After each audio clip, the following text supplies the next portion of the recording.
Hello?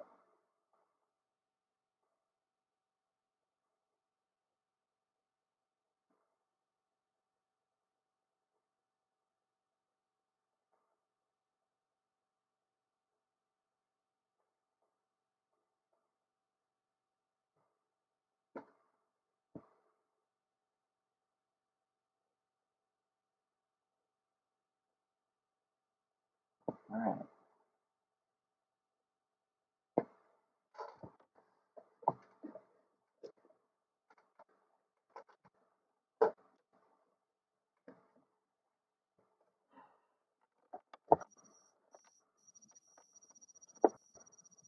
Jason. Hey. All right.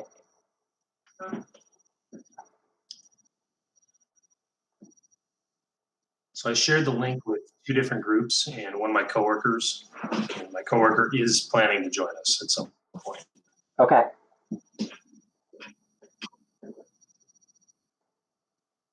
So will they all need the same link that you just sent me? Yeah, sorry, I was trying to make sure that I had the audio worked out here, and so they'll need the same link that I sent out to you, yes. For Hangouts? For Hangouts, yes. Okay, all right, so let me do this. And I'm just adjusting the audio control.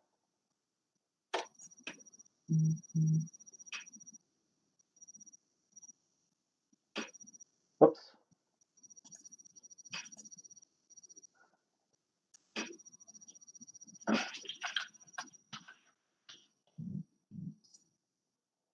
Okay. Sorry, give me 1 second here.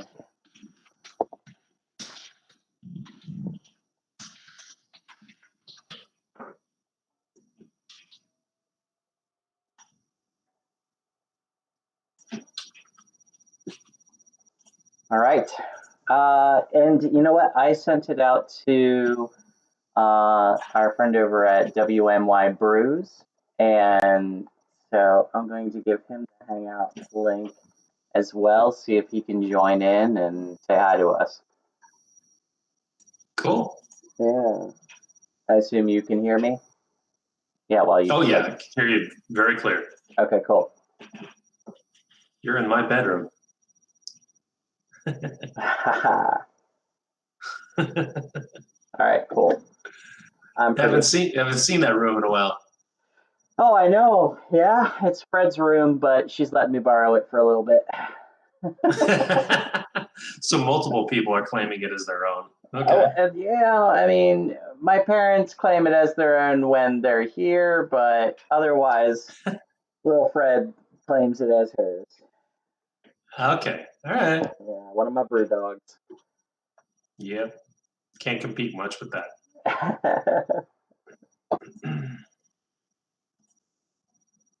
All right, hang on once. It looks like it might have frozen.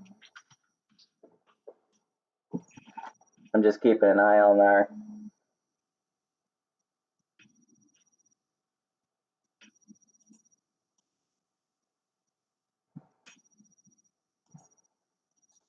Oh man. If anybody watches this, oh, there it goes. Okay. If anybody watches this later, I'm sorry for the technical difficulties. We're trying something new, and I am nervous about it. So, and there's a significant delay in. Not a bad time to give it a shot. Yeah, no kidding. Yeah. Yeah. So, and there's a significant delay between when I talk to you and when it shows up on the on live actually. So making sure that everything is going well is a bit of a challenge. But as far as I can tell, everything's going well.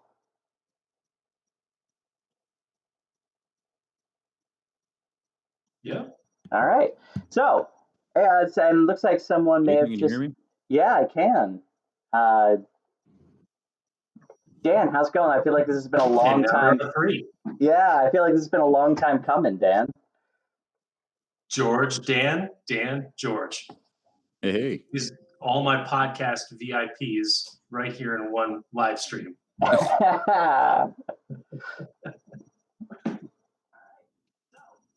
Well, yeah.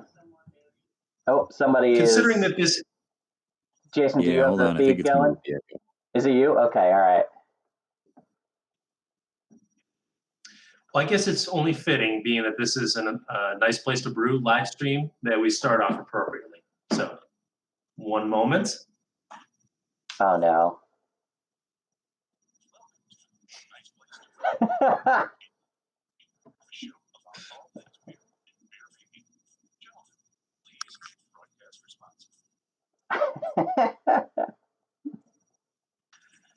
We are super high tech with our intro. We are, yeah. Yeah. So, Dan, I'm sure Jason told you what's going on, but basically we just decided to do this because we were going a little stir crazy with the quarantine and just decided to get on, talk about beer, and try to forget about it for a little while if we can. So.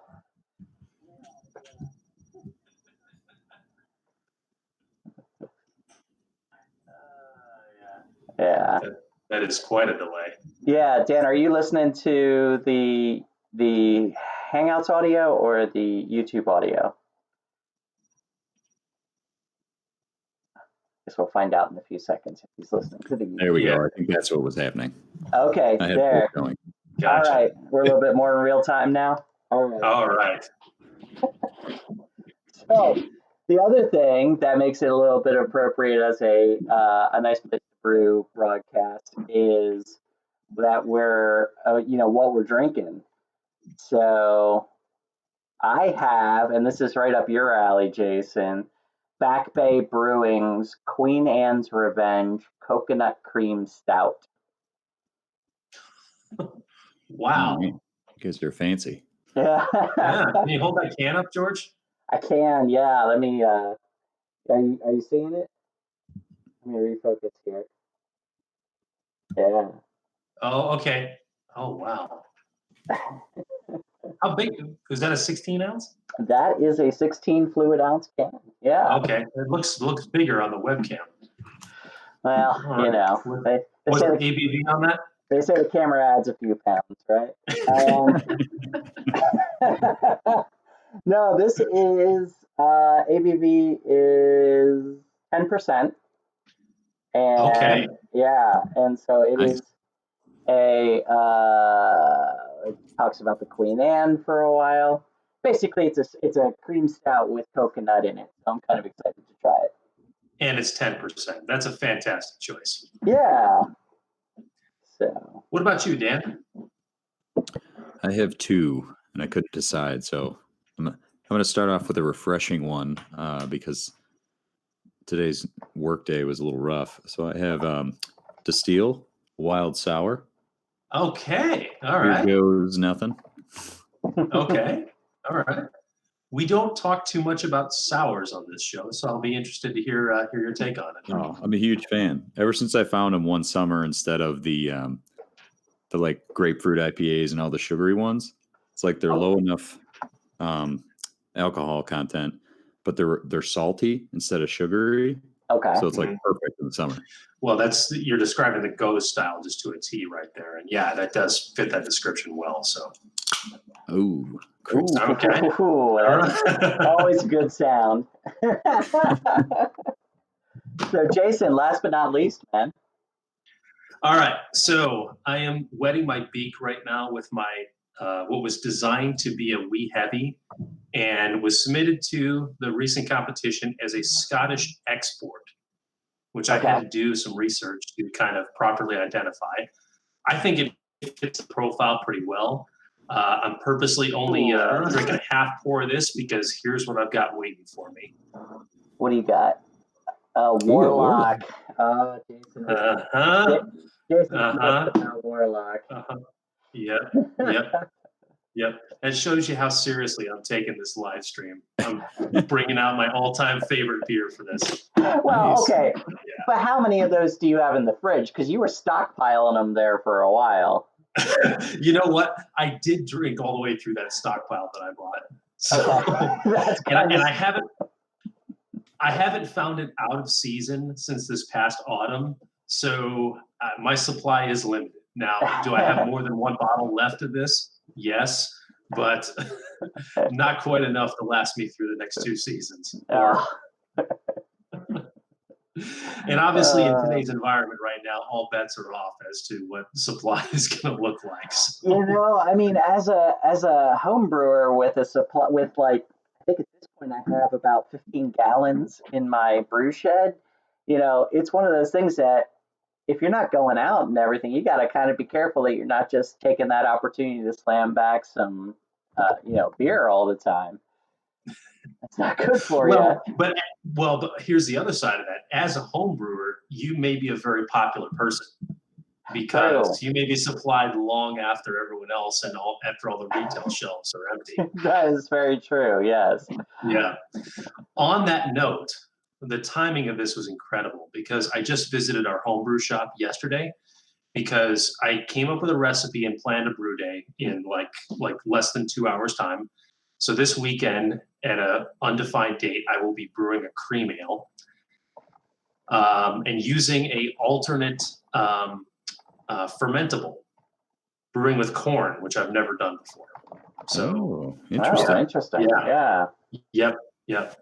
So the Downers Grove group had this as a group project, and they're outlining it as brewing with alternate fermentables, and corn fits that profile. So somehow my brain just went to, well, cream ale could be, is something I haven't made since our early days, and it's a good summertime beer, so why not? But anyway, so I went to the shop, got everything, and it's all here. And the timing was perfect because earlier this afternoon, they announced that their store is closing to the public and they're doing curbside orders only until further notice. Yeah, I saw that. Yeah, and they don't do deliveries to Virginia too. I figured that out. Yeah, it's but I actually I'm a mail order home brewer myself because I don't have a good shop around me. I'm not sure. Yeah, so I ordered in, and on this weekend I'm going to be making a Belgian blonde ale. Is my plan. So tomorrow I got to get my starter going tomorrow, and get ready for that brew day. Okay. I think Virginia would have more shops local. No. It's pretty limited. Well, really? it does if you go down to like Richmond or places like that. But if you ask Jason, you go to Fredericksburg, go west, hit the middle of nowhere, turn left, and that's my house. So it's a situation that's just not around me. So I have to make do, as it were. I got you. Yeah. So what about you, Danny? Do you brew or? No, you know what? It's always been on my to-do list, but I just never have gotten around to it. I'm much more of the I learn by doing type of thing. So usually, if I do it with someone or follow it along, then I'm like, oh, okay. Yeah. My sister got me one of those IPA in a box things one time for Christmas, and I put it to the side, and I just forgot about it. So I have to try at least once. I might have to help out Jason. Yeah, one day, crash one. Absolutely. Yeah, crash one Jason's birthdays. I'm sure he'd be fine with that. Absolutely. And also, even being a person that hasn't had a brew day yet, Dan has become a expert in the field of craft beer just from the nature of the work that we do. So he's a few steps from the beginner's ladder just based on that. The seasonal trends. Exactly. Absolutely. The types of packages that go along with those.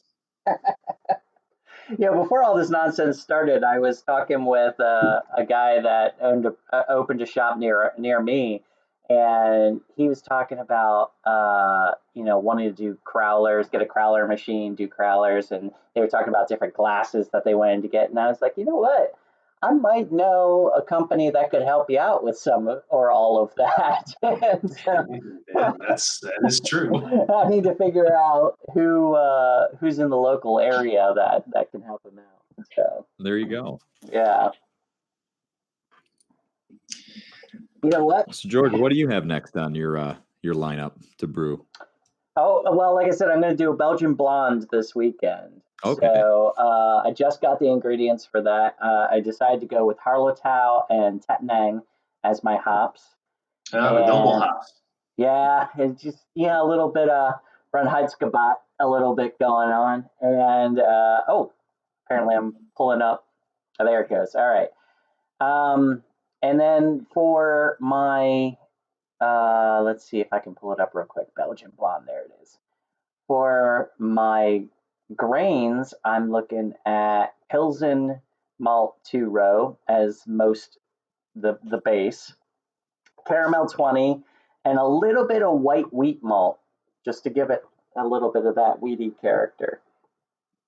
I'm going to go real low with actually, I can share this. Hang on one second. Let me do that real quick. Sure. Let's see. How do you share with this thing? Have we done that?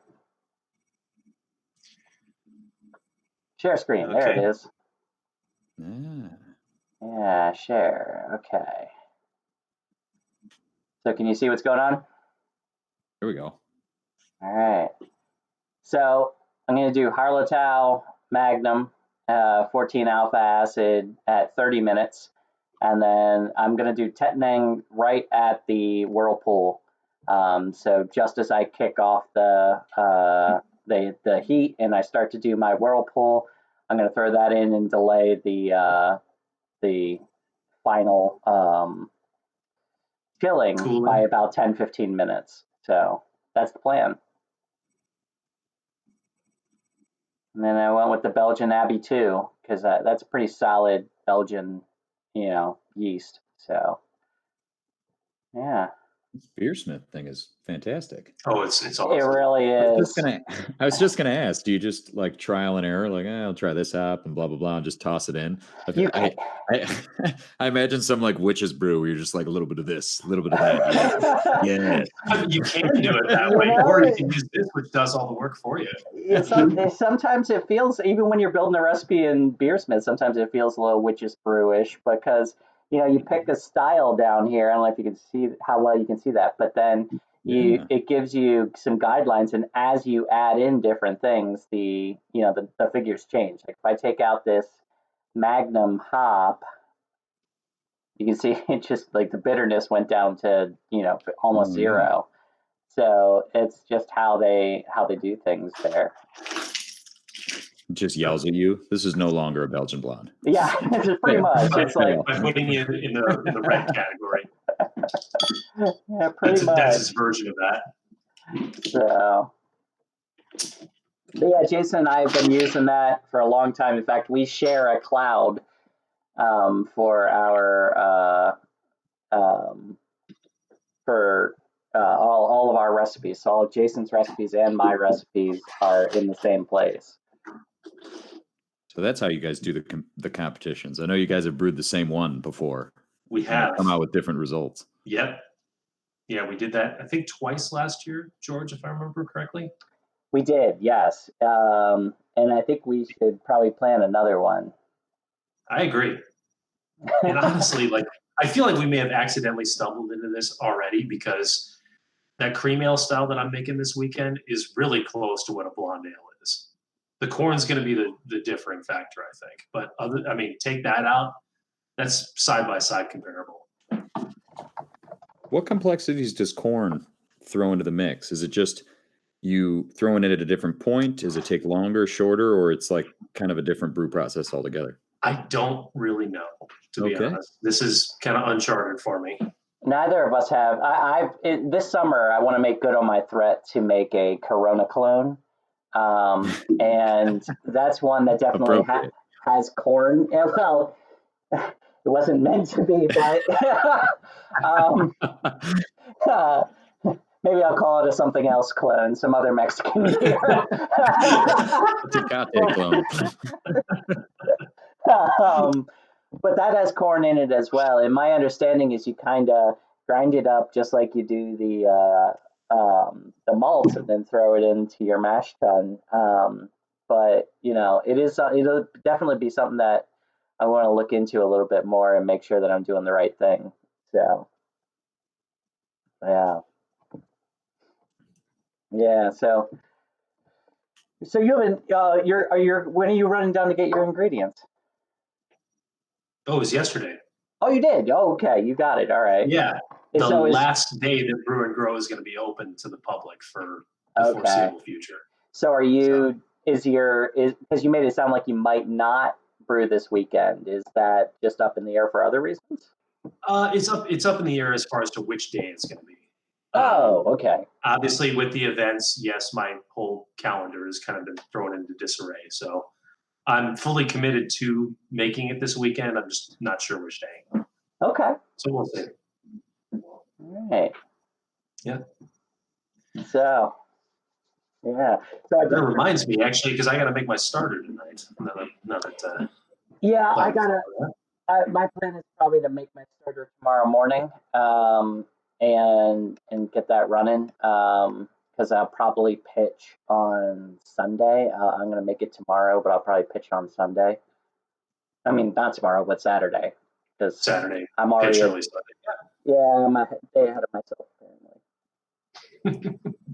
So, yeah. I'll tell you what.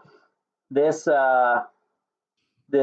coconut stout, coconut cream stout, it's quite interesting and very thick, very sweet. I mean, coconut has a little bit of sweetness that you encounter sometimes, but this is definitely very thick and very sweet. Which would be fitting with the coconut cream stout style, maybe Yeah. 10%. So Yeah, all right, so they made what they set out to make. That's good. they did for sure, and I'm not getting any kind of tang or off flavors at all. It's all very, right where it should be. So that's good. Actually, a buddy of ours. Who was the brewery that made that? Yeah, it is Black Bay Brewing. I don't know where they're out of. Oh, Virginia Beach. Black Bay. Oh, okay. Yeah, so I got it there's a local bottle shop in Fredericksburg that I got it at. So, yeah. Yeah, it's not bad.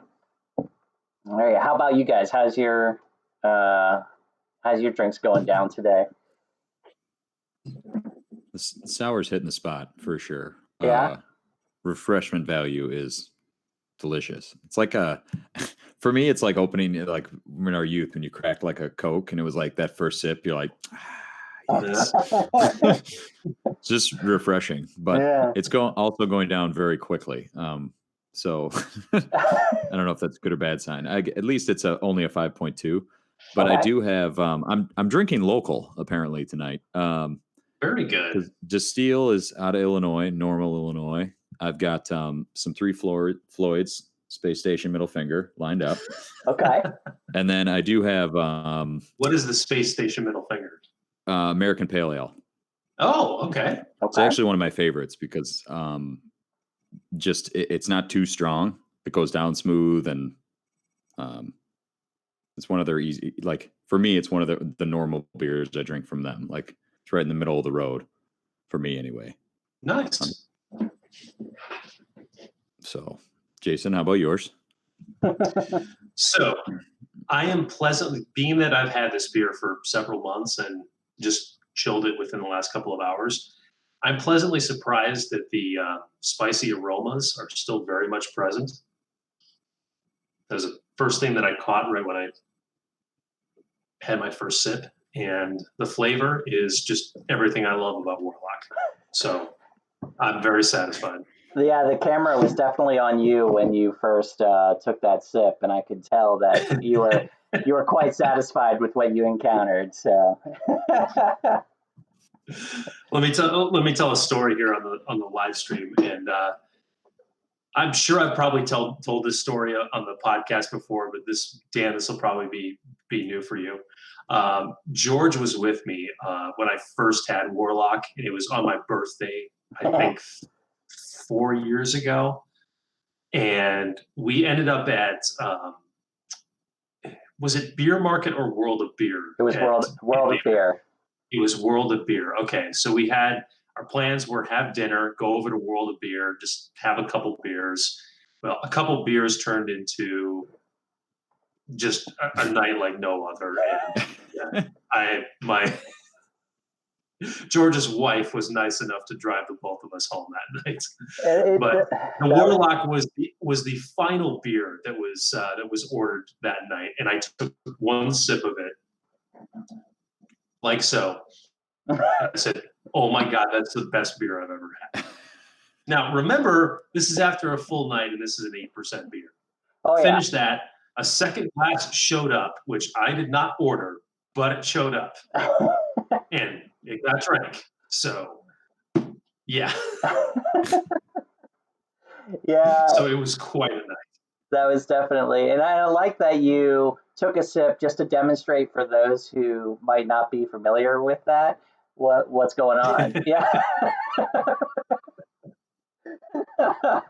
So many flavors. Oh yeah. It's my way of acting it out, I guess. Southern Tier makes. So Warlock's the pumpkin beer, right? It is. Yes. I could never get into the pumpkin beers. I don't know why. Although I don't like anything else like pumpkin. No pumpkin spice lattes for me. No like pumpkin squares, unless it has a ton of frosting on it. Then it's at least palatable. But what about like I can't do pumpkin. Pumpkin pie? Like no, I just don't like pumpkin. I don't know what it is. Okay, all right. See, I'm with you. I know. I feel like I'm missing out on a lot of beers because of that. I'm with you. Well, you're not alone in the pumpkin beer. There's a crowd of people that are not on board with that. Warlock is unique because it's focused on the spices rather than the pumpkin flavor. So that does kind of set it apart. Yeah. All right. So I have to think if I've actually had the Warlock then. I've had their what's the counter one? The Pumpkin. Yeah, pumpkin's way different. Okay. That might have been what I'm thinking of. Yeah. Well, pumpkin is an imperial ale. This is a stout. So not only, I mean, the base beer is different and the flavors are different too. So pumpkin is okay. It's nothing to write home about. It gets a lot of praise, and I'll still go out there and say it's just okay. Yeah. I do think, and George and I have talked about this at length, I do consider Southern Tier to be one of the top breweries in the country. And this is a shining example, and there's a few others that do too. Pumpkin, kind of middle of the road, I would say. Yeah. So their brew pub in Pittsburgh is pretty fantastic. If you guys have never been. No, I did not know they had a brew pub in Pittsburgh. I think it's in Pittsburgh. No, where am I thinking of? Wait. They're out of New York. Or at least that's where their main location is. I think that's where it is. And actually, that may be true. I had several beers, so I don't remember the location. You did a long weekend in Pittsburgh, I think. Was it last year? It's got to be where it's at then. Yeah. Yes. I think. Yeah. Southern Tier Brewery, Pittsburgh. Huh. It's huge. And the food's pretty fantastic. Yeah. So if you're passing through, I recommend. It's on this strip of like a ton of little like downtown bars. So it's got a pretty sweet late night scene. There's just a lot of people out and about, but the brewery is pretty big. Nice. It's been too long since I've been to Pittsburgh. Oh, we may have another attendee. Hold on. We do. I'm trying to see. There's another person, WMYC Brews, that's going to be coming in. He's got a podcast out of New York. Are you here?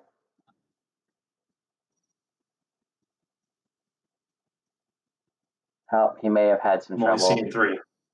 Yeah, I saw him trying to join in. I think he was having some troubles with it. So we'll see if he's able to join in. So, but yeah. Anyway. Hey, so did you get the message from Charlie Orr? Oh, yeah. I figured they were going to cancel the ceremony, but I kind of hoped they would still do the judging, and maybe just send everybody their awards and everything. I don't know, but That's what I was hoping too. Yeah, and that would, I mean, I think the total entries they had was about 400, and not knowing the number of judges that they had, was there maybe ways to make that work? Maybe, maybe not. But I certainly am not surprised at all that they canceled the award ceremony. yeah. So I guess the question for us is this, and I'm fearful that I know the answer, but it's probably worth putting out here. We can bottle these same beers and keep them to the side until September 12th when they do this judging, but these are home brews that come out of unfiltered systems. The chances that it's going to hold up appropriately, probably not that great. Well, I mean, because we do it the way we do it, you and I, in that we do kegs and fill via beer gun and everything. If our sanitation is spot on, like we wash everything with PVW, sanitize it real good, and use airlock lid, caps and everything, it could work. But that's a dicey one, isn't it? It is. That's a shame too, because I was really happy with how this one turned out, and I was excited to see how they would treat it. I am too. My Irish Red, I'm really, really pleased with, and I thought it was good enough to win. Yeah. So it was really good. I got to taste that one. Yes. So you did finally settle. You did finally settle on it being an Irish Red. It's 100% an Irish Red. Okay. And I know I don't know what to attribute that first pour to, where I was totally convinced, no, I made a brown ale accidentally, and then magically a week later it's an Irish Red. Yeah, I really can't explain it. I don't know, but you were definitely concerned that what you had made was in fact a brown ale. So yeah. So much so that I originally submitted it as a brown ale. Okay. But fortunately, so that's small of a difference. There's two differences. Number one is the color, and that's just the quantity of the grains is Sure. what that comes out to. So the difference between an Irish Red and a brown ale is probably 4 ounces of grains. Okay, that's enough to do the difference. And then the last part is just how much. George, I was about to say how much body is in it, but that's probably not correct. What else would you say differentiates those two?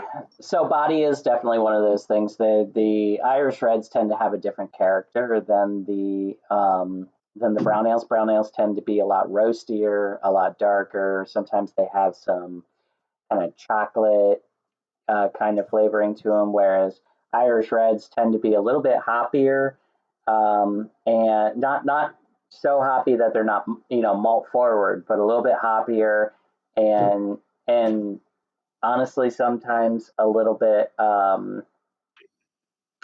lighter body for sure. I would definitely say is valid in that. So I mean the differences are subtle, but they do definitely exist between the two categories. Sure. Yeah. Yeah. So, but yeah, I'm glad we were able to do this. I think we should try to do this more often. Just give people a chance to, and I'll look for a better way maybe to bring people in than a hangout session. This is a personal hangout session, but I'll try to see if we have some better options there. But this is we can write this up as responsible social distancing. Oh, absolutely. I mean, yeah. So no, to your point, I'm 100% on board with this. Let's do this more often. So, oh my. So Dan, I don't know if you know, but I have 2 dogs. So it's that if you hear them in the background, that's what's going. Oh, they're always on high alert. They're always on high alert. So I bet they're loving that. Do you normally work from home, George, or are they like loving the fact that no, are you guys quarantined or anything like that, or no? we are not nearly under the same restrictions you guys are, but we are asked to stay home and everything. So, but you know, I do work from home normally, and as does my wife. So our dogs are fairly used to it. But dogs are pretty much Uh, winning uh, this this yeah. quarantine. So I did see someone said that cats are the biggest Yeah. loser when it Dogs comes are to winning this. this quarantine. Yeah. Yeah, because we're home, we're interrupting their nap Yeah, right. time. They're like, get out of the house. Taking up space where they would normally be walking around. Oh yeah, yeah. I mean, Drizzle's That makes pretty. perfect sense. Yes, Yeah, cats are the losers. Drizzle's pretty used to us being here, but I'm sure other cats are very annoyed as they usually are. So Dan, George's home office is a shed. Oh, that's awesome. Yeah, yeah, it's pretty sweet. yeah. It's also where I do my brewing. And I've got a big keezer with three tap. Well, does it have two or three taps? Two taps on it, so that I can, it's literally right next to my desk, just in case it's.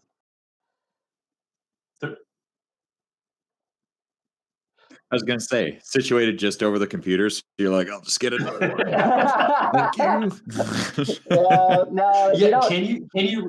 can you reach the keys there from where your desk is, George? Oh, absolutely. Yeah, especially the closest tap. I can. It's just a simple tap. Absolutely. Yeah, master of his domain.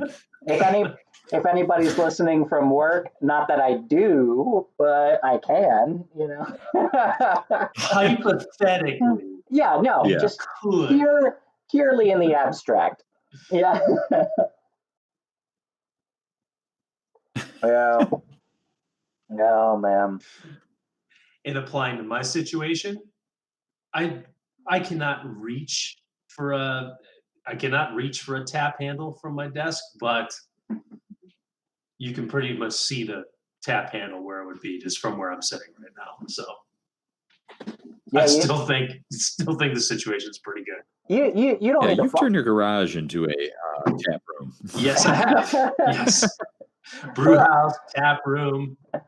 I'm thinking you don't need that file cabinet. Just bring your keezer in there, sit it right there in a corner, and there you go. It's funny. It's funny you should mention that. That I'm not gonna lie. That thought has crossed my mind before, especially when I was thinking of exactly how I'm gonna pull off a fermentation chamber. Now that my outside fridge has died on me again, so Then so contemplate. I was like, hey, could this work? Yeah, yeah. not ready to pull the trigger on that, but All right. It's brilliant. My brother in his newer house fed lines from his basement up through, and he's got two taps in the kitchen with a little like tray and everything. So he's got like the fridge in the basement that he converted over to hold two pony kegs, and the whole lines up to the top. And my brother's the guy who'll research something to almost death, where you're like, just do something with it. And so like he's over engineered it to the point where the tubes are like double insulated and the whole thing. So it's pretty nice. Yeah. that's awesome. Yeah. Jason knows that feel well doing projects with me. George is, he's very thorough. He's very thorough. That's a charitable But way of putting it. but honestly, thanks to that, I mean, how much have I learned because you're that thorough? So, case in point, the keezer that I have, which granted, George, you were not here for its construction, but you certainly had a hand in the knowledge that came over from making it. Yeah, no, and it's really, we talked about this on a show before, but if somebody wants to make a keezer for some corny kegs or even a single, full size keg, all you really need is a deep chest freezer and some 2x4s, and you build a collar for around the top of the keezer, punch some holes for the taps, and Bob's your uncle, And just reattach the hinges that are on the back. And right. That's it. Yeah, you end up attaching them to the 2x4s. So it's not super difficult, and you can create a keezer for yourself. Now, Dan, you mentioned about running some lines into the house, and not gonna lie, I have thought about ways that I could do that, because especially in the colder months, going all the way out to the shed for a beer, it's, don't get me wrong, it's worth it, but it's a bit of a trek, Right? You're like, should I? It's the deterrent before that extra beer. Right, It yeah. looks terrible out there. Never mind. Yeah, But, he's done it. I mean, he had the not PVC, the flexible plastic lines or whatever he's got there. right. And then he bought like the piping insulation for like copper pipe and all that.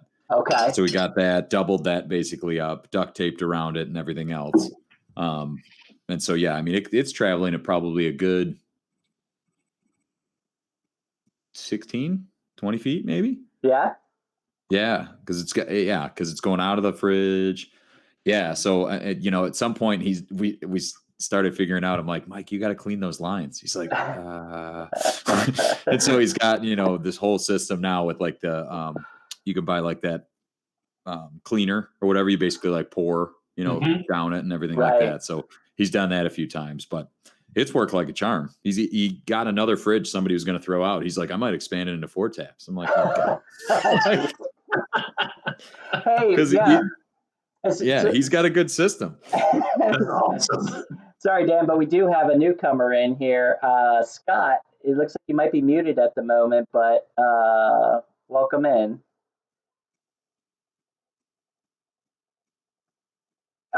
He's having some technical difficulties.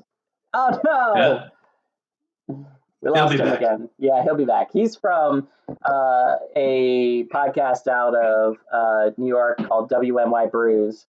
We've been trying to coordinate with him and get him on our show for a while, but we've both been busy, and I'm bad at direct messaging on Twitter.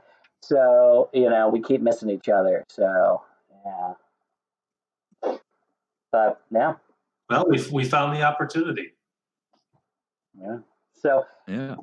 So Dan, you're part of the second half of Jason's other podcast that he cheats on me with, right? Indeed. Yeah.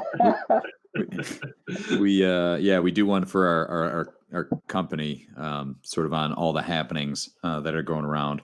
We're probably going to have one about this whole situation. And Jason, I meant to message you that today. We should probably just ramble on like we are today about, what's going on in our business and shoot that out to the field. But, we got a couple other ideas brewing, pun intended, on what we're working on. So pun well received. Yeah. So things are good. Yeah. Good. Always been a fan of this platform. We actually, Jason, did you ever tell him about the one we spoke to the guy who was on Good Beer Hunting? Or was he on it, or he just referenced to it? Oh, that's a good. We talked to Ashley Brandt. Did I tell you about that, George? No. That on Dan and I's other podcast, we talked to an expert in the beer, not the beer industry, the beverage industry. Okay. He works for a law firm in Chicago, and we did an hour-long deep dive. And the guy was an encyclopedia on just like the higher level points of craft brewing. Oh wow. Okay. I didn't tell you about that? No. I didn't hear about that. I am a horrible friend and a horrible podcast. Honestly, because it doubles over like very closely to what we talk about on A Nice Place to Brew. Well, you guys are the one you do is only available inside of your company, right? That is correct. Okay. Yeah, for now, it was proprietary information and so on. We have aspirations of branching out. That's true. But this it was a really cool one. You just talked about, the state of beverage and craft beer, obviously before all this, but like, just how different the landscape is from even 3 years ago. Not even like, in the last decade, it was like, no, with the emergence of like influencers on Instagram, hashtagging and things like that, people getting involved and basically promoting a beer, even if it's not really a great beer. It's kind of just like the influencer type thing. And, that obviously he even mentioned, I think, to quote him, some breweries that he represents probably would not have made it without people sort of pushing, marketing and things like that way, which is just interesting, especially given how many, craft pubs and things like that and breweries are popping up left and right. Yeah, it's true. And, I've seen a lot of data curves around the craft beer industry, and we've talked about this a little bit too. It's like, are we seeing, and I have no idea what this is going to do to this, but are we seeing a Yeah, little sadly. bit? Yeah, are we seeing a little bit of a, not a peak, but like a rise that we're going to see some of the ones that maybe aren't as developed as some of the other ones that don't have as good of a product? Are we going to start to see them wane, get bought out, or go out of business? And we're going to see a little bit of a contraction of the number of craft breweries that are out there in the world. And I think it's going to kind of go in cycles, but I'm wondering if we're starting to see that crest a little bit and go back down. He did say that the ones that are gonna have a much easier time making it are the ones that have not put themselves out so far financially, like many others. Like the topic of contract brewing was talked about at length, and that was something that he was a big advocate of. Yeah. Because if you contract brew, then that's 6 figures worth of equipment that you don't have to put yourself out in purchase. That's true. That's yeah. true. So then your challenge becomes recipe building, marketing, and creating a setting where people can come and consume your product. It's a whole different animal if you're having to finance equipment and then service that debt or whatever financing that was that you did to do that. So that made a lot of sense to me. Yeah. Yeah. Oh, sorry. I was Go going to say, I feel like people are getting a little bit more creative with it too. Like the one that recently opened up around me, he's not planning on having it be just a brewery brew pub. Like he wants to have farmers markets. He's talking about doing, now, before you have any beer, you can go back to this area and do axe throwing and stuff like that and kind of make it a little bit more of a interactive community space rather than just brewery. So I wonder if we're going to start seeing people get a little bit more creative than just, hey, we have beer, and that might be a big part of it too. I think that's what he talked about. I mean, if it's a destination, like people are going to buy Right. beer by default, right? Like, Yeah. we're here with like a group, we'll stay a while. Like if you can bring kids, for a while, that was kind of like a weird, like, oh, they brought their kids. And now breweries are like, nah, go ahead. Like bring the troop. Like you guys are just going to stay a while and buy a few more. You want some sodas? We got sodas for them, so. Right. I feel like, the more stuff you can kind of make it like, you know what, we're going to go to the brewery for the day as opposed to like, I just want to stop and get a beer. It's like, do you guys want to meet up there and kind of spend the afternoon? Like, I think it's those ones that are kind of going to, I see it both ways. I could see those making it because there's more stuff or revenue streams happening. Right. Whereas the straight up tap rooms, like Jason was saying, that put out all the money for the brewing products, like they might have stretched themselves too far. And if all you're making is, you're just selling your own beers out the front, I don't know. It might be a little that might be sketchy tough. depending on how much collateral you have. Yeah. Unless you've got a really good product, I mean, that's going to go a long way is if you can get the word out and you've got an exceptional product. Otherwise, I think you should, like even Metal Monkey, who does have a really good product. They they purchased that second area specifically to be able to do things like events and concerts and things like that. Mm-hmm. So now, granted, I had flashbacks to the beginning of Back to the Future where I was like, it's too damn loud, but I was wearing earplugs that whole night, man, and we were out in the entryway with a door in between us. So but he's referring to Metal Monkey's recent anniversary, which George was in town for, and him and I volunteered checking IDs for. Yeah, figured. So, do these amps go to 11? Right. Yes. Oh man. Nice. All right, I'm on number 2. Okay. I might have to switch it. Are you going for the The middle finger? Middle finger, yeah. I am. I'm going to switch it out for a colder one, though. Oh, okay. Right on. Yeah, that's fair. So what about you, Jason? Are you on number 2 yet, or are you still with your warlock? Still with it, yep. Okay. So how are you dealing with all this? Is this your home office, or are you set up on the dining room table, or what's your plan? no, this is my home office. So Okay. I took my docking station home and just a couple things for my desk, keyboard and mouse, and that was pretty much it. I purposely did not want to set up my my day-to-day work in my dining room. I've done that for like the odd days that I've worked from home before. I purposely didn't want to do that because I'm a little worried about just getting too distracted and pounding through too many TV shows and stuff like that. So at least I've separated myself from that, and downstairs becomes workspace and upstairs becomes like civilian space. Yeah. It's just kind of how their house is divided now.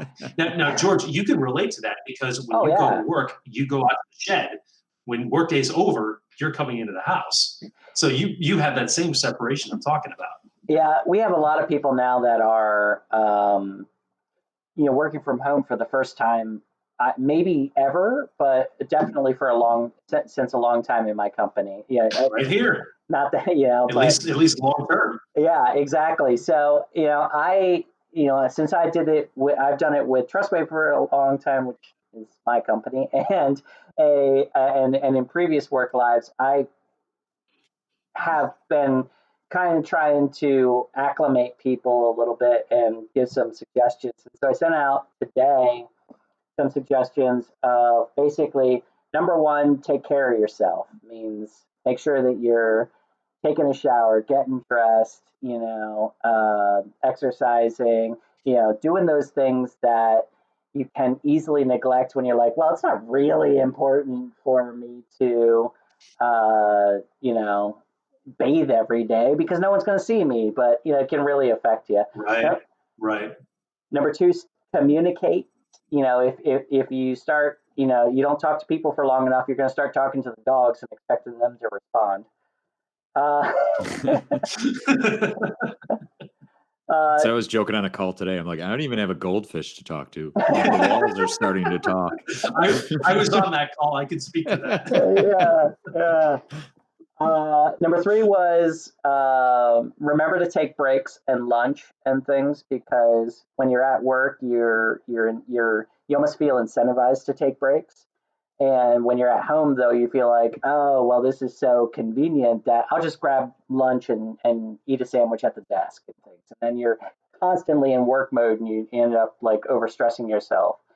And then the last one was what you just said, Jason: create separation between your work life and your home life, either physically or close your laptop at the end of the day or whatever you need to do. Just make sure you have work time and home time. And that's been the biggest thing, because much to my wife's chagrin, when I started working from home, I was definitely verging on being a workaholic and had to kind of create those boundaries for myself.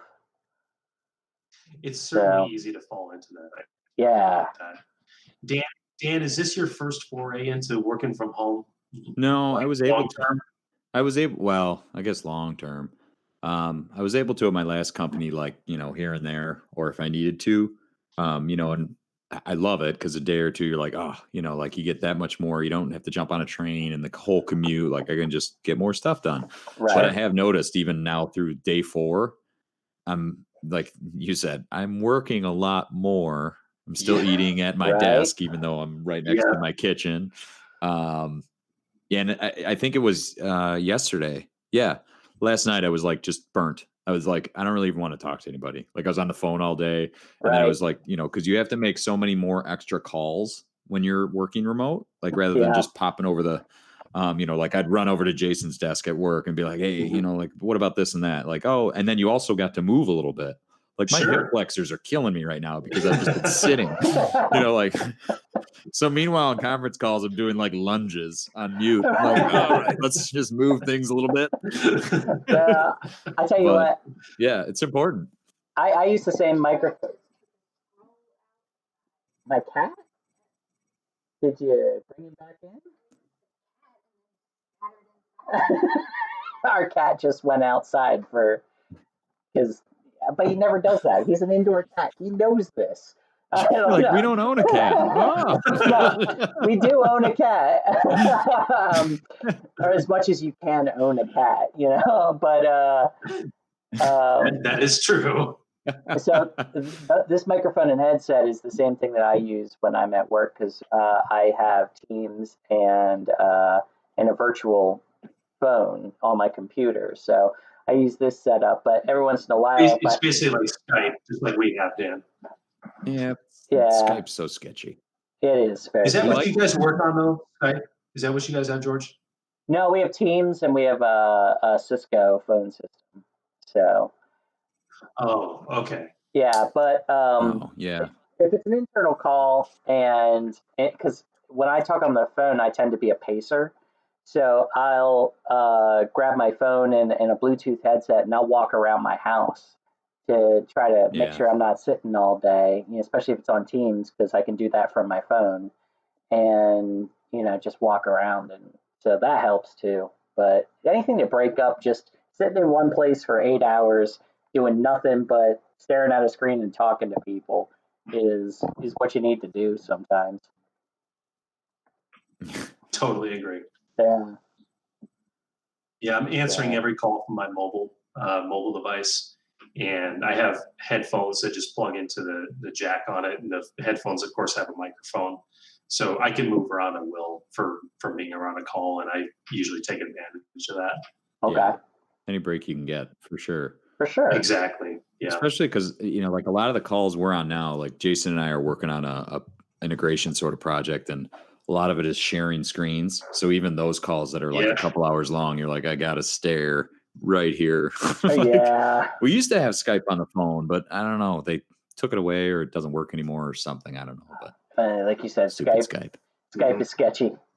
Yeah. Yeah, It's to say the least. So I work for a technology company, and so we try to be on the cutting edge of, you know, these different things. And so for the past year and a half, we tried, I think, half a dozen different messaging systems before we finally settled on Teams as our messaging system. But like every month or two, it was like, okay, so we're going to stop using this, and now we're going to use this, and everybody get reacclimated to this new messaging system. And it was what was that, Jason? nothing. Continue. Just is this hitting too close to home for you guys?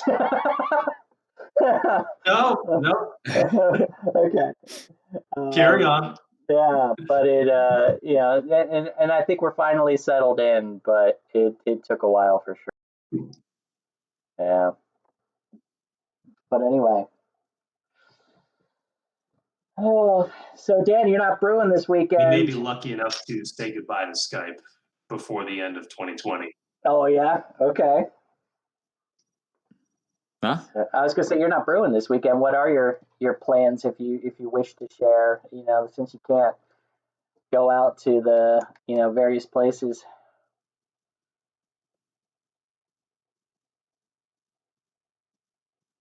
Who, me? Yeah, you.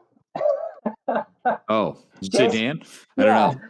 Jason and I are gonna be brewing, so you know, I'm not sure. I'm kind of at a loss. I had the Chicago Fire home opener at Soldier Field on Saturday, but that obviously is not happening. Yeah.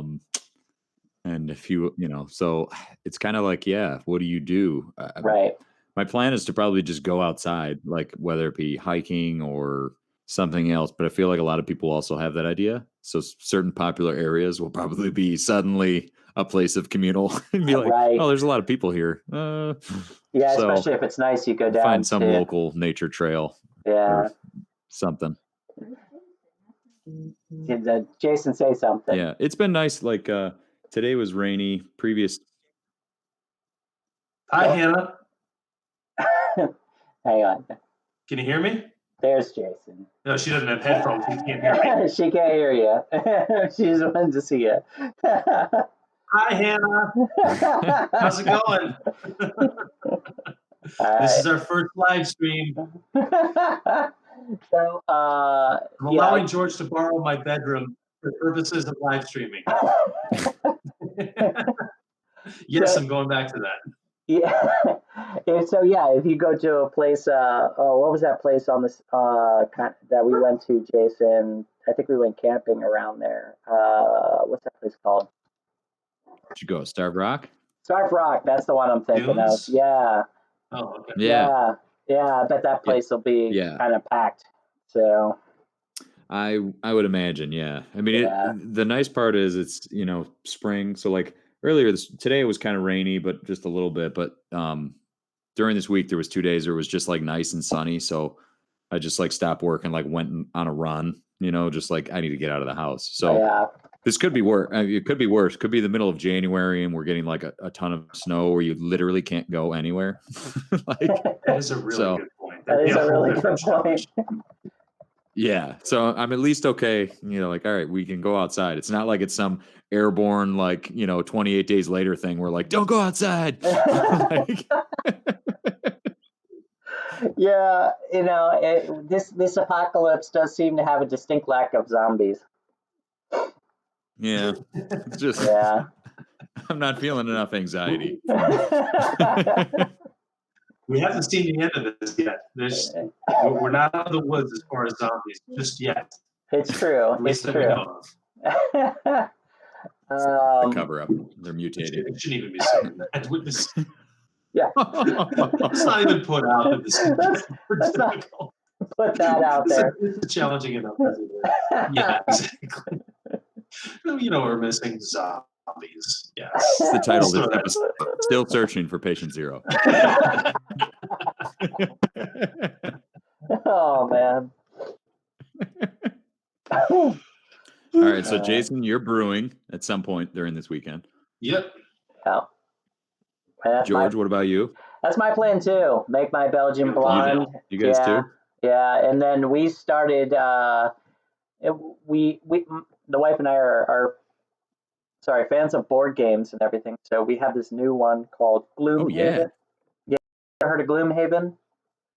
Oh, I want to play it so bad. It's so much fun. There is a little bit of a learning curve. We actually went onto YouTube and watched like 2 or 3 how to play videos.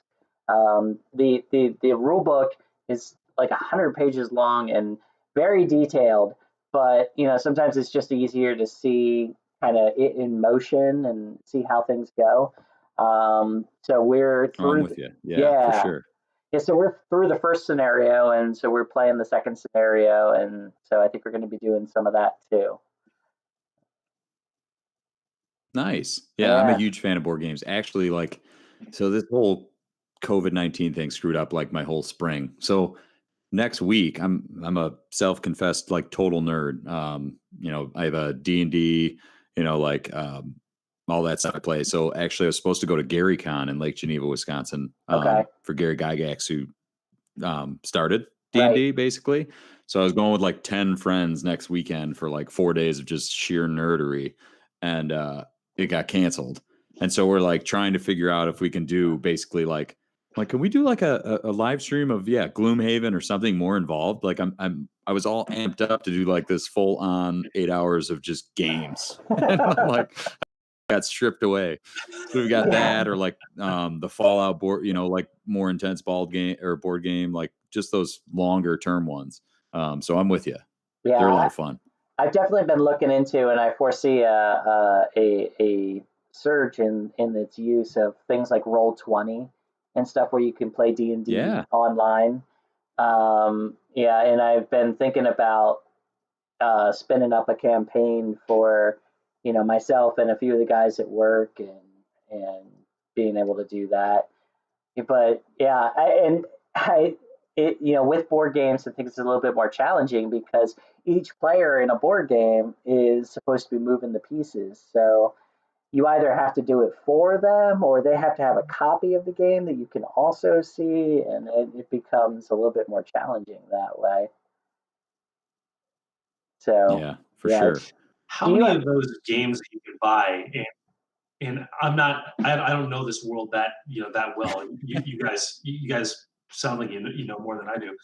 Are there board games that double over into like online games? So can you draw parallels from an online to a board game in a simple way? huh? There are board games that they have translated into online and mobile games, like Ticket to Ride has a mobile version. Mhm. It's a fun one. Um, it is a Okay. fun one, but ones that you play and a certain aspect of it is physical and a certain aspect of it is digital. Not that I've seen, although it's a interesting idea if someone could figure it out. I was gonna say George. I think I think we Yeah, can come up with something. maybe we If can. we come across a business Yeah. opportunity here, the We three of may us. have, Well, especially. here's another thing that I was just thinking of a second ago. Like leading up to this, did the sales of board games skyrocket? I don't I could know. totally see it. I could see Like that. 2 weeks leading up to what just happened. I know. Well, I mean, it's definitely had a resurgence. I don't know if you've seen, Jason, that Chicago opened a. So the guys who made Cards Against Humanity Hmm. are from Chicago. They're like in a suburb. Right, I knew They that. opened the board game bar downtown Chicago. Like I want to say, like literally a month ago. So Oh, Really? or something yeah, like that. guys. Is it Yeah, it's not great timing, but I is it think is they're it doing okay downtown? with. Yeah, I think it's in I don't know where exactly, but it's oh, I just read a huge article on it. I can't think of it. But they have literally like it's a bar slash board game room, but it's also like a bunch of other stuff. Like you don't have to buy, they have like multiple rooms, but Okay. literally it's just like as if you walked into a library. Like here's a whole thing of games, here's a whole Oh my thing of God. games because they're such big fans. And I'm like, what a brilliant idea. Yeah, It that is a Like, good absolutely is a idea. brilliant idea. And if they were able to lock in spaces in downtown, that's fantastic. And yeah. obviously the guys have a name for themselves already because Cards Against Humanity is a staple game in this day and age. So Yeah, wow. Yeah. But yeah, the timing sucks. You're right about that. Yeah. yeah. I'm gonna find the name really quick, but But okay. So, Dan, while you do that, do you actually own Gloomhaven? no, because it's super expensive and I needed like a bunch of friends to play with. And one Okay. of my friends who was supposed to go, we were going to go next weekend has it. So originally it was like multiple stages. Originally we were like, they're going to cancel the con, but we had an Airbnb for all 10 of us. So I was like, well, screw it. We're going to call it CoronaCon and we're going to go up there and we're all just going to hang out. And then like, it was like basically hour by hour, everything got more and more locked down. And we're like, maybe we just shouldn't go. Right. Like, and we're all super disappointed about it. So we were going to play it. And he's like, but he's like, you have to dedicate 8 hours, like kind of to like a whole thing. And I'm like, well, we're going to be there for 4 days. So I think we can manage. And then it just didn't end up happening. So I'm Yeah. kind of upset about it, Well, okay. So when you do but you're see, right, Jason. There should be a very nice, like, there's a Discord is really nice for like um, gaming. It's kind of like Hangouts, like where you can all, it's similar to Hangouts, I should just say, but it's more gamer driven than Hangouts is. But there should be a way to somehow play the same game via cameras, map, like even if you have, it's almost like having a DM for the board game and then everybody kind of plays off of that. Exactly. yeah. Hmm. Hmm. I like where your head's at. I This do is too. this is a business opportunity here. I'm picturing like some kind of mechanical armature that can move the pieces for you depending on how people play. Yeah. Ah, there you go. Yeah. Yeah. Yeah, here you go. Chicago's new Chicago's board game cafe. It's in Logan Square. It's right by, of course, Northwest side. Okay. um, Revolution. It's right on that strip, Revolution Oh, Brewery. So you've got the Okay. whole, pinball, air hockey, all their stuff. okay. Yeah, Right yeah. next door, basically, in Chicago Board Game Cafe. Full restaurant and bar with board games, shop, and escape rooms. So there's way more than just that. Oh Oh my wow. gosh. Yeah. Yeah. They're Right, doing it right, right. right down the street from Revolution. That was really good thinking. And wow, is that going to bring a lot of people? Mhm. Yeah. Not that, I mean, as if there wasn't, as if Revolution wasn't bringing enough just by itself. That's a whole nother reason to get out to that area. Wow, Well, that's brilliant.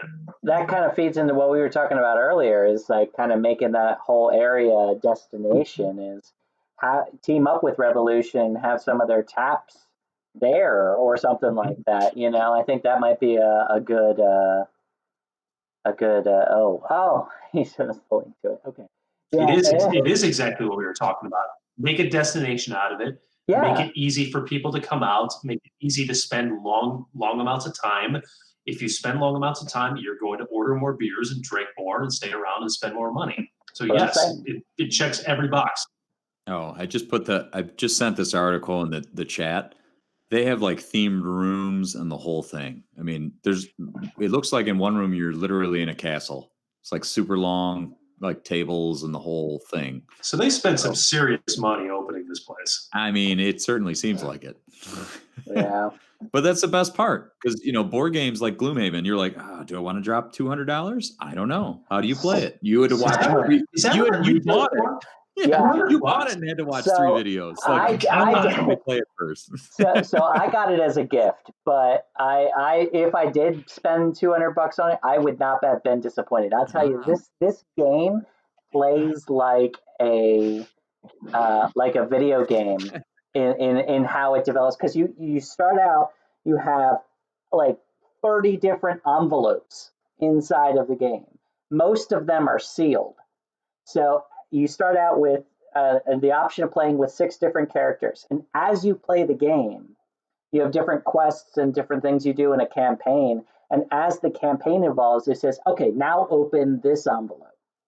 And it changes the world in a significant way. It adds a new character, or it adds different items you can get, or it takes away different things. Like you actually destroy cards as part of the playing the game. And so it evolves this world, and over the course of almost 100 different scenarios, it changes how the entire game plays, and it's very interesting. Yeah, Jason, you were around when we played Risk. I know, right? Yeah, and playtesting it. So, Jason, you were around when we played Risk Legacy, right? Oh. I don't think Risk Legacy specifically, but I do remember at your Downers Grove house, we played a couple of those long form games. Okay. Yeah, Risk Legacy. One of which involved the zombie apocalypse. It did, yes. And actually, honestly, that's the one that stands out. When they started talking about quarantining, we started talking about, all right, we're locked in here. The first game I thought of was Pandemic. Oh, yeah. I played that earlier this week. Yeah. Like, it's very appropriate. It's very appropriate. It's a little close to home, but it's very appropriate. Jason, have you ever played that game? I think I did at George's house. I think Wasn't you did, that the one you had, George? Yeah, where you're fighting you're fighting against the different diseases that are going on around the world. Yeah. Yeah. That literally makes you sweat when you're playing that game, because at the end of every round it like multiplies and you're like, oh god. Oh man. Yeah. So, little story about that. I read the rules and my thumb was over a certain part of the page when I was reading the rules of how you win. And it went from you had to have a cure for each disease to what I read was you had to sunset. In other words, you had to completely eliminate, for those who've never played it before. Usually you just have to have a cure. You have to develop a cure for each disease to win. For the way that we were playing initially was you had to sunset. You had to completely eradicate every disease on the board. So we were basically playing on super hard mode. So how long did you play? We were like 6 games. We were like 6 games in. And honestly, we almost won once. And it was, and then I read the rules. So I'm like, there's no. This game is stupid. How are you supposed to win? There's no way this is difficult. So I reread the rules, and it turns out I was wrong. And so we started playing on the normal rules, and all of a sudden it was a lot easier.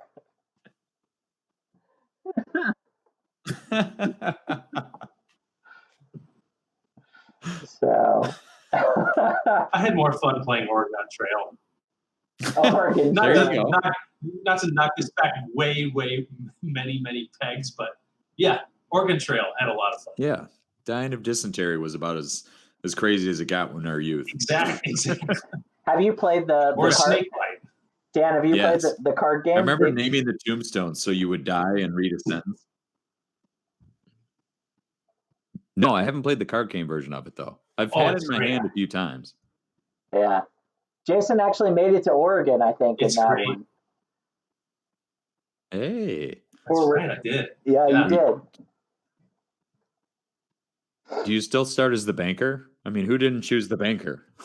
Like, I don't think that was a thing, if I remember correctly. I don't think you picked roles in that one. in the cards? Oh, In yeah, the cards, that makes sense. yeah. I just Yeah. remember the game. It's like, why would you not choose? Why would you choose the hunter? Because you could kill 17 buffalo, like our ancestors of old. Like, I don't need this meat, but let's just shoot everything. Like, As it's a terrible. banker, you have all the resources and Right, you you had the can money. spend to it all buy at it. any town you go to. Yeah, that's Yeah. true. Yeah, no, the card game is great. And honestly, the game start to finish, regardless of how many players you have, is like 10 or 15 minutes. No, Yeah. So you can go through game after game after game and, not take up a whole evening. Yeah, it's not too bad. Yeah, Quick the short play. ones are nice. Yeah. Yeah. Yeah. So. Nice. Well, I don't know about you All guys, right. but I think I I'd did like not to. know Dan was into board games. I'm learning all kinds of things. Oh, dude, I'm a huge board game nerd. That's awesome. I'm already in front of a screen most of the day. The more I can kind of remove from that, I'm Yeah, all about it. I totally get that. yeah, I understand that too. So. And I think that's going to be more of a thing as we continue to work from home for an unspecified amount of time. Yeah. Is this? We didn't get to this earlier. Is this your workspace? What we're talking to you? Yeah. This is it. So what room is this? This is I guess I call it the computer room. So this is right off my kitchen's right here. Okay. And it's just this is the side room. So I've got the thinking lounge couch behind me. It's very nice 70s yellow. But it is a 7-foot long couch, so I can lay down very comfortably. Okay. Nice. Okay. But yeah, so this is like totally segmented room. It's just So it's a designated office, basically. oh, for sure. Yeah. Yeah. It's Okay. that like overflow crap. Okay. I don't know. So even with that, you've got enough room to spread out. And yes, this is your working life in this room. And when you need to separate, you just leave the room. Yeah. All right. So you got that figured out. Good. Yeah. My apartment is like one long corridor. So usually if I have to walk, I go out that door and just walk to the front and then back to the back window. Like that's Right on. about it. Yeah. Okay. That's where I'm usually lunging, like to the front, maybe to the back.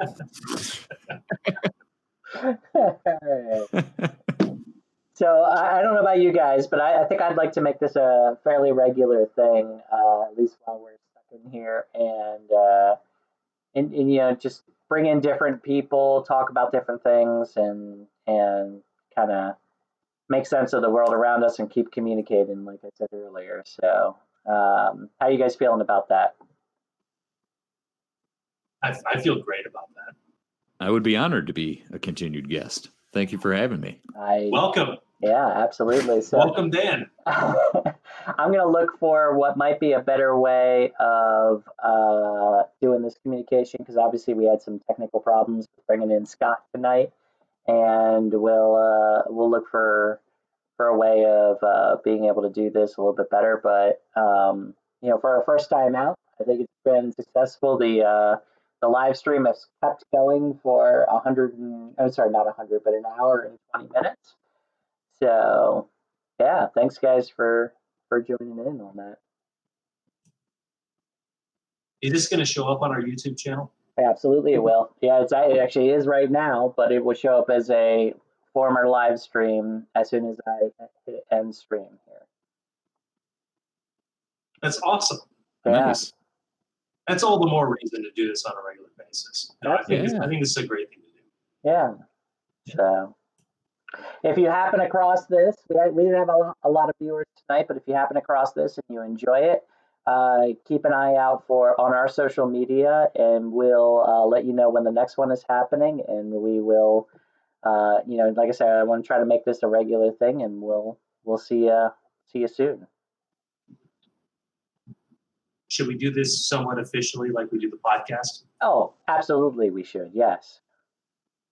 All right. So before we do a send off, let's make mention of our social media pages. We have our Facebook page at Nice Place to Brew. We can be found on Instagram at Nice Place to Brew. And our podcast, which George and I do, we're 40 plus episodes. We're available on all the major podcast platforms. We're on Spotify, on Google Podcast, on iTunes. Wherever you have your podcast, chances are we're on there. So check us out at the Nice Place to Brew, and much more to come. Yeah. So You as guys live always, stream your brewing this weekend? we've done that before. We've done variants of that. Yeah. Ah, Yeah. there you go.